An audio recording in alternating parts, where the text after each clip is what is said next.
Hazrat Ibn Shihab narrates that Hazrat Anas radiyallahu anhu said, I know more about the command of veil than anybody else.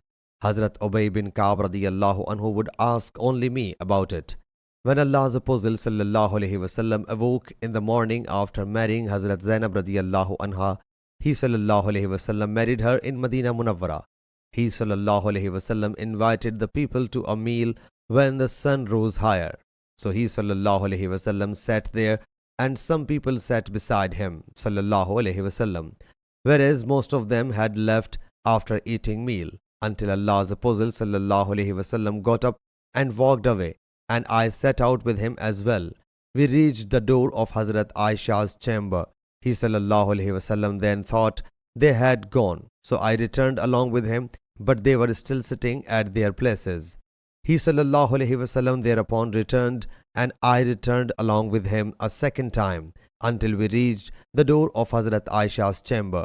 He sallallahu alaihi wasallam then returned, and I returned with him as well. So then those people got up to exit. So he sallallahu alaihi wasallam hung a curtain between me and him, and thereat the command of veil was revealed. Sahih Bukhari, Hadith number 5466.